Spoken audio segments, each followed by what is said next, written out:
اعوذ باللہ من الشیطان الرجیم بسم اللہ الرحمن الرحیم وَإِن كُنتُمْ فِي رَيْبٍ مِّمَّا نَزَّلْنَا عَلَىٰ عَبْدِنَا فَأْتُوا بِسُورَةٍ مِّن مِّثْلِهِ وَادْعُوا شُهَدَاءَكُم مِّن دُونِ اللَّهِ إِن كُنتُمْ صَادِقِينَ صدق اللہ العظیم رب اشرح لي صدری ويسر لي أمري واحلل عقدۃ من لسانی یفقہوا قولی اللہم ارنا الحق حقا وارزقنا اتباعہ وارنا الباطل باطلا وارزقنا اجتنابہ آمین یا رب العالمین۔ یہ سورہ بقرہ آیت نمبر 23 ہے، تیسرا پارہ، تیسرا رکوع ہے یہ، اور اس رکوع میں خاص طور پر بندگی رب کی دعوت دی جا رہی تھی پوری بنی نوع انسان کو، اور دعوت کے حوالے سے جب انہیں غلامی سے منع کیا، سپردگی کے حوالے کی طرف سے بات کی طرف لے کے آئے اور حوالگی کی بات کی، تو ضروری تھا کہ انہیں بتایا جاتا کہ تمہیں روزی دینے والا کون ہے۔ آیات افاقی سے، آیات انفسی سے اس کا ذکر کیا، لیکن اس آیت میں اور کمال بات سامنے ہماری آئی ہے کہ ایک پروڈکشن ہوتی ہے۔ ایک آدمی جب اپنی بات کو منوانا چاہتا ہے تو اپنی ایک تصنیف سامنے رکھتا ہے یا ایک پروڈکشن سامنے رکھتا ہے، ایک ایجاد سامنے کرتا ہے، پھر اس ایجاد کا حوالہ دیتا ہے اور پھر بات کرتا ہے۔ آج کی دنیا میں ہم نے دیکھا کہ جتنی ہمارے سامنے ایجادات نئی نئی آ رہی ہوتی ہیں، اس کے اوپر ان کی فیکٹریوں کی مور لگی ہوتی ہے اور وہ ثابت کر رہی ہوتی ہے کہ یہ اس کمپنی کا بنا ہوا ہے۔ یقیناً جب اللہ کی ذات اپنا دعویٰ کر رہی ہے کہ میں روزی دینے والا ہوں اور روزی دیتا ہوں اور تم میری غلامی کرو، تم انسانوں کی غلامی چھوڑو، اور آیات افاقی سے اس نے کہا کہ یہ زمین اور آسمان ایک میرا گھر ہے، اگر تم نے نافرمانی کرنی ہے تو تم میرے گھر سے نکل جاؤ۔ یہ بات جو گھر کی بات کر کے نکلنے کی بات کر رہا ہوتا ہے، اس میں یہ چیز مضمر ہے۔ قرآن مجید میں دوسرے مقامات پر یہ بات آئی ہے، اور اب بندگی رب کی دعوت اللہ تعالیٰ اپنے کلام سے دے رہا ہے۔ جب کلام کی بات کرتا ہے قرآن مجید تو پھر ہمیں بہت کچھ بات سامنے نظر آ رہی ہوتی ہے کہ رسول اللہ صلی اللہ علیہ وسلم کو جس سرزمین میں بھیجا، اس سرزمین میں جو خرابی موجود تھی، ان کے لوگوں میں، رہنے والوں میں جو خرابی موجود تھی، اس کا ازالے کے لیے اس وقت کا نبی بھیجا۔ یہ اللہ کا ایک سنت ہے کہ جس قوم میں بھی جو خرابیاں موجود تھیں، اس قوم میں اس خرابی کو دور کرنے کے لیے نبی بھیجا، اور اس خرابی کو اس نبی نے مینشن کیا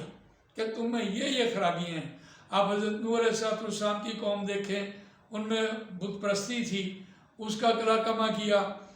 پھر حضرت ہود علیہ السلام کی قوم، حضرت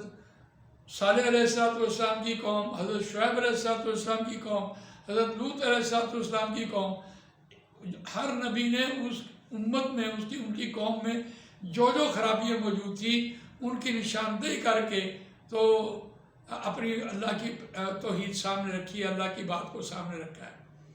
اگر اس اینگل سے ہم نبی اکرم صلی اللہ علیہ وسلم کی دعوت کو دیکھیں تو بت پرستی تو تھی، بت پرستی تو ثانوی چیز تھی کہ جب وہاں یہ بات کہی گئی افرأیت من اتخذ الہہ ہواہ، اے نبی صلی اللہ علیہ وسلم، آپ نے نہیں دیکھا ہے اس شخص کو جس نے اپنی نفس کو اپنا معبود بنا لیا ہے؟ تو وہاں تو بات مکمل ہو چکی کہ بھئی تم نے اپنے امداد بنایا، اپنے نفس کو امداد بنایا، اللہ کے مقابلے میں شریک ٹھہرایا، تو وہ تو بت پرستی ختم۔ اصل بنیادی بات تھی کہ مکے کے لوگوں کے اندر جو برائی موجود تھی، اور وہ تا دم قیامت برائی موجود ہے، اس برائی کا علاج، اس بیماری کا علاج اللہ تعالیٰ نے نبی اکرم صلی اللہ علیہ وسلم کی زبان کے ذریعے اپنے کلام سے کیا، اور اس کلام کا پھر دعویٰ کیا ایسے لوگوں کے سامنے کہ جو آج بھی اپنے آپ کو عربی دان کہتے ہیں۔ وہاں تو کوئی انگریز آ جائے اور وہ بھی کوئی بات کرنی چاہے تو کہتے ہیں اپنے ساتھ مترجم لے کے آؤ جو عربی میں بات کرے ہمارے ساتھ، ہم نے عربی کے بغیر کوئی بات نہیں کرنی۔ آج کی دنیا میں بھی ایسا ہے، بہت کمال بات ہے۔ تو دیکھیے مکے کے دور میں اگر زبان جو کہتے تھے کہ ہم شاعری کرتے ہیں اور عربی زبان ہے ہماری، ہم عربی لوگ ہیں اور باقی ساری دنیا کو عجمی سمجھتے تھے، تو اللہ تعالیٰ نے اپنے کلام کے ذریعے ان کی اصلاح، ان کی بے ہنگم آوازیں ان کی اصلاح فرمائی ہے۔ اور بہت کمال بات یہ ہے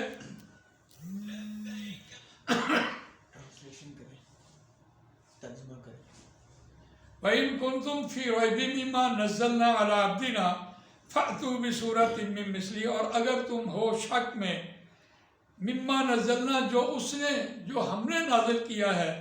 مما حسر بن کے آیا جو ہم نے نازل کیا علی عبدنا اپنے بندے پر، فَأْتُوا بِسُورَةٍ مِّن مِّثْلِهِ، پس تم کوئی سی ایک صورت اس جیسی لا کے دکھاؤ، وَادْعُوا شُهَدَاءَكُمْ، اور بلاؤ اپنے گواہوں کو، من دون اللہ، اللہ کو چھوڑ کر، اللہ کو پھر نہ بلانا، ان کنتم صادقین، اگر تم اپنے دعوے میں سچے ہو۔ اب قرآن مجید نے یہ ایک دعویٰ کیا کہ تم کوئی سی ایک صورت بناؤ۔ اسی طرح سورہ یونس میں دیکھیں جو قرآن مجید نے وہاں کہا تھا ام تقولون افترا، کیا تم کہتے ہو کہ اللہ تعالیٰ نے اس کو گھڑ لیا ہے؟ نبی اکرم صلی اللہ علیہ وسلم نے اپنے پاس سے کوئی بات کہی ہے تو اللہ نے اس بات کا جواب دیا کہ اے نبی صلی اللہ علیہ وسلم آپ ان سے کہیں قل فأتوا بسورۃ مثلہ، کوئی سی ایک صورت بنا رہا۔ وہاں سورہ یونس میں تو ایک صورت کی بات ہو رہی تھی، اسی طرح سورہ ہود میں دیکھیے آیت نمبر 13، اور وہاں یہ بات کہی ام یقولون افترا، کیا وہ یہ کہتے ہیں کہ نبی اکرم صلی اللہ علیہ وسلم نے اپنے پاس سے کوئی بات گھاڑ لی ہے؟ یہ بالکل بات ان کی غلط ہے۔ وہاں قرآن نے یہ دعویٰ کیا قل فأتوا بعشرۃ سورۃ مثلہ، کوئی سی 10 صورتیں اس جیسی بنا کے دکھاؤ۔ تو یقیناً وہ تو ایک صورت نہیں بنا کے دکھا سکے، چونکہ مکے کے دور میں شاعری عام تھی، شاعری کا دورہ تھا، غزلیں تھیں، گانے تھے، سیٹیاں تھیں، پھر مشاعرے تھے، یہاں تک بھی کہ ان کا جب مشاعرہ ہوتا تو جس کا ایک شعر بہت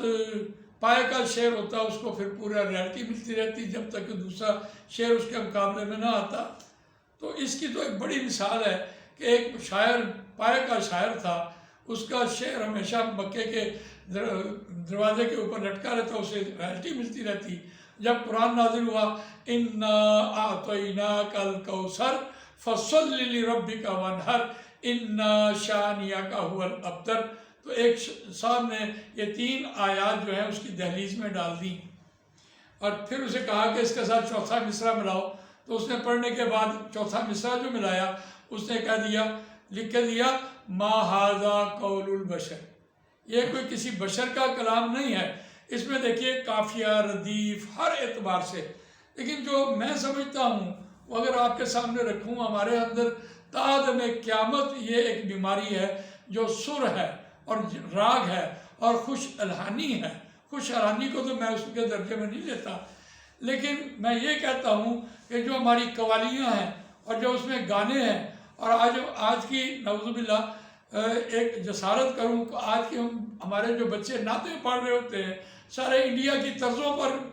انڈیا کے گانوں کی طرزوں پر پڑھ رہے ہوتے ہیں، تو یہ ایک آواز کو دوسری آواز میں لے کر یا سر لگا کے یا راگ لگا کر بولتے ہیں۔ تو اس کا علاج تو قرآن مجید نے ایک اور مقام پر بھی کیا ہے، یہاں یہ کہا وَإِن كُنتُمْ فِي رَيْبٍ مِّمَّا نَزَّلْنَا عَلَىٰ عَبْدِنَا فَأْتُوا بِسُورَةٍ مِّن مِّثْلِهِ وَادْعُوا شُهَدَاءَكُم مِّن دُونِ اللَّهِ إِن كُنتُمْ صَادِقِينَ۔ تو وہاں ایک اور بات بھی سامنے آئی ہے، اور وہ یہ ہے کہ یہ یہودی جو زبان سے انہوں نے کلمہ پڑھا تھا لیکن دل سے ان کے اندر نبی اکرم صلی اللہ علیہ وسلم کے بارے میں اتنی محبت نہیں تھی، تو انہوں نے جب یہ رائنا ایک عربی کا لفظ تھا جس کے یہ معنی تھے کہ اے نبی اکرم صلی اللہ علیہ وسلم اپنی بات کو ریپیٹ کر دیں، اپنی بات کو دہرا دیں، تو انہوں نے اس کو آدھی آواز سے پوری آواز میں پڑھا، رائینا کر کے کہا، یا ایھا الذین آمنوا لا تقولوا رائینا لفظ ہے، 13واں رکوع وہاں شروع ہوتا ہے، اور رائینا آدھی آواز سے عین کے نیچے زیر ہے، آدھی آواز بنتی ہے، اور جب اس کے ساتھ یا مدہ لگائیں گے تو آواز پوری بن جائے گی، اور طبرانی میں اس کے معنی تھے چرواہے کے۔ اب عربی لوگوں کو تو تبرانی نہیں آتی تھی، اس لیے انہوں نے چونکہ ذرا سر کی بات تھی، راگ کی بات تھی، ذرا دل کو بہلاتی ہے، یہ بات دل کو اچھی لگتی ہے۔ ویسے بھی اگر میں نے دل کی بات کی ہے تو دل کی جو غذا ہے وہ آواز ہے۔ آپ دیکھیے آواز کوئی دور سے دے رہا ہو، گانا گا رہا ہو تو آدمی 7 پردوں کے پیچھے بھی اس کا دل جھوم رہا ہوتا ہے، اور جب تک وہ جھوم رہا ہوتا ہے اللہ کی یاد اس پہ نہیں آ رہی ہوتی۔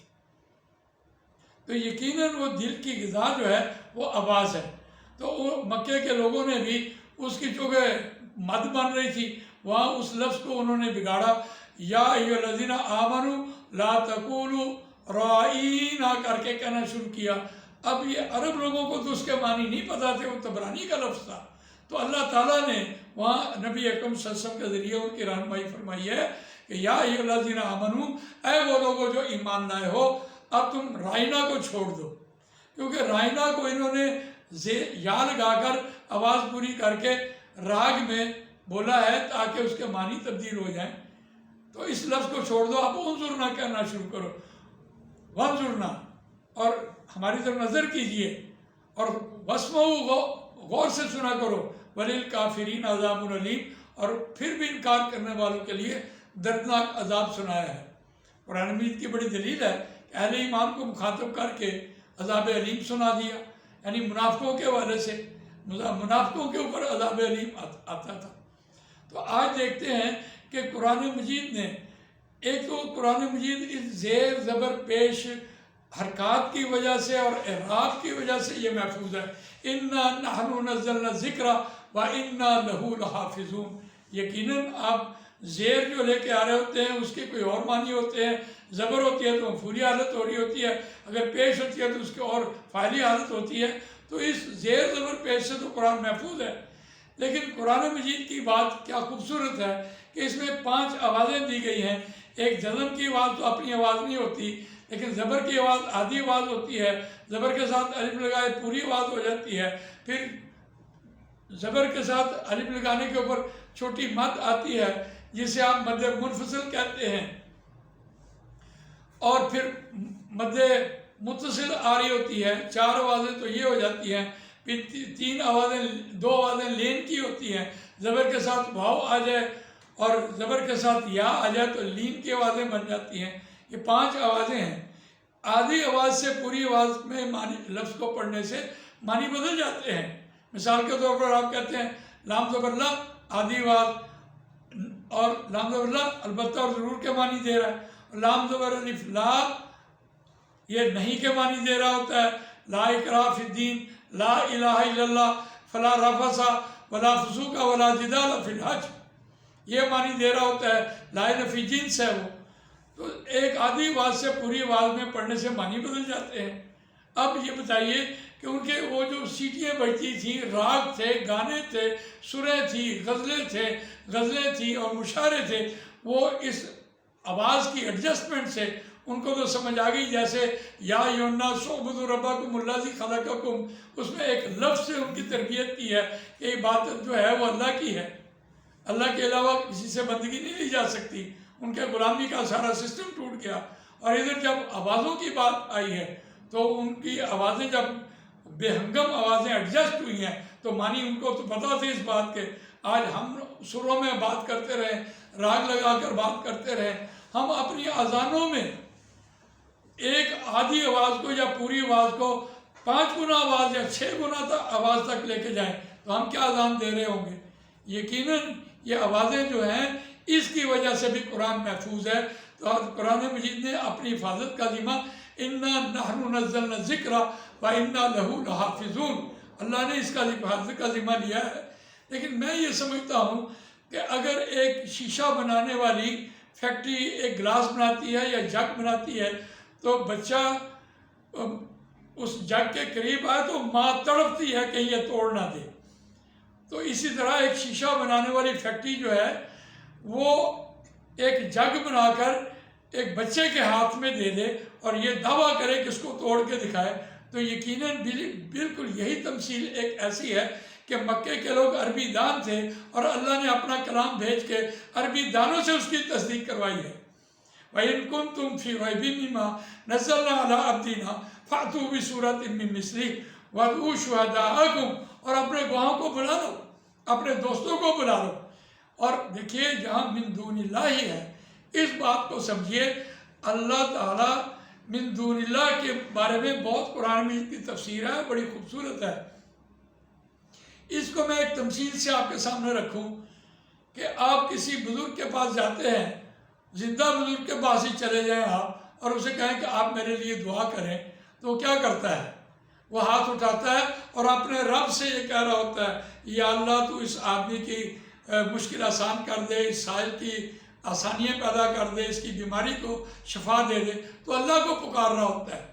یقینی بات ہے اگر آپ اس کی گہرائی میں اتریں تو اللہ کو یہ بات بھی بارہ نہیں آتی۔ ویسے تو ہم کہتے ہیں کہ بزرگوں سے رسول اللہ صلی اللہ علیہ وسلم نے خود بھی فرمایا کہ دعا کروایا کرو، لیکن ایک علیحدہ بات ہے۔ تو جب اللہ کو یہ بات وارث نے بھی مجھے پکارا تھا اور میں نے شفا دی تھی، تو اے انسان میں نے تجھ کو بنایا، تو نے میرے سامنے کیوں نہیں ہاتھ اٹھائے؟ اگر تو میرے سامنے یہ بات ہاتھ اٹھا کے کہتا تو اس کو بھی میں نے پیدا کیا تھا، تجھے بھی میں نے پیدا کیا، اور اس کی دلیل کہاں آئی ہے؟ وَإِذَا سَأَلَكَ عِبَادِي عَنِّي فَإِنِّي قَرِيبٌ أُجِيبُ دَعْوَةَ الدَّاعِ إِذَا دَعَانِ فَلْيَسْتَجِيبُوا لِي وَلْيُؤْمِنُوا بِي لَعَلَّهُمْ يَرْشُدُونَ۔ کیا بات ہے، جب مجھے پکارنے والا مجھے پکارتا ہے تو میں اس کی ہر پکار کا جواب دیتا ہوں جب وہ مجھے پکارے۔ تو اس اعتبار سے دیکھیے کہ من دون اللہ، جب اللہ کہتا ہے مجھے نہ بلاؤ، اگر تم نے مجھے بلایا تو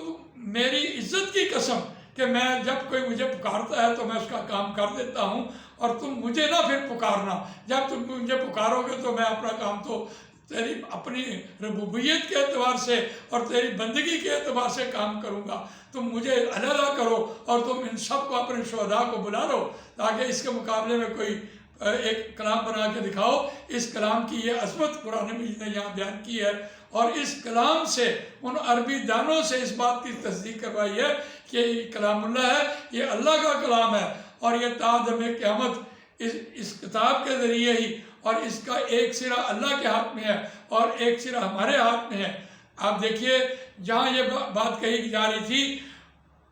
وَاعْتَصِمُوا بِحَبْلِ اللَّهِ جَمِيعًا وَلَا تَفَرَّقُوا وَاذْكُرُوا نِعْمَةَ اللَّهِ عَلَيْكُمْ إِذْ كُنْتُمْ أَعْدَاءً فَأَلَّفَ بَيْنَ قُلُوبِكُمْ فَأَصْبَحْتُمْ بِنِعْمَتِهِ إِخْوَانًا وَكُنْتُمْ عَلَىٰ شَفَا حُفْرَةٍ مِّنَ النَّارِ فَأَنقَذَكُم مِّنْهَا كَذَٰلِكَ يُبَيِّنُ اللَّهُ لَكُمُ الْآيَاتِ لَعَلَّكُمْ تَهْتَدُونَ۔ تو اس اعتبار سے دیکھیں قرآن مجید کی عظمت، دیکھیں قرآن رہتی دنیا تک۔ اگر میں قرآن مجید کے حوالے سے کچھ اور بات بھی آپ کے سامنے رکھوں تو قرأ یقرأ اس کا روٹ ہے، اس کا مادہ قرأ یقرأ ہے، اور اس کے روٹ میں جو چیز موجود ہے وہ انسانوں کے جمع کرنے کے حوالے سے ہے۔ یقیناً والمطلقات یتربصن بانفسہن ثلاثۃ قروء، اور طلاق شدہ عورتیں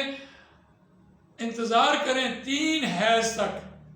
اپنے جانوں کے ساتھ۔ وہ جو قروء کا لفظ ہے قارا حمزہ سے ہے، وہ خون بھی انسان اور عورت کے اندر جمع ہو جاتا ہے، اس لیے اس کو حیض کا نام دیا گیا ہے۔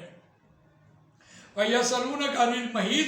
قُلْ هُوَ أَذًى فَاعْتَزِلُوا النِّسَاءَ فِي الْمَحِيضِ وَلَا تَقْرَبُوهُنَّ حَتَّىٰ يَطْهُرْنَ فَإِذَا تَطَهَّرْنَ فَأْتُوهُنَّ مِنْ حَيْثُ أَمَرَكُمُ اللَّهُ إِنَّ اللَّهَ يُحِبُّ التَّوَّابِينَ وَيُحِبُّ الْمُتَطَهِّرِينَ۔ اس اعتبار سے دیکھیے کہ کاف را حمزہ سے قروء جمع ہونے کے معنی میں آ رہا ہوتا ہے، اور اگر ہم اس لفظ کو قرت کہہ رہے ہوتے ہیں تو اس کا مطلب حیض ہوتا ہے، اور قرآن مجید کے ادائیگی کی اصل پروننسیشن قراءت ہے، اور قرآن مجید کا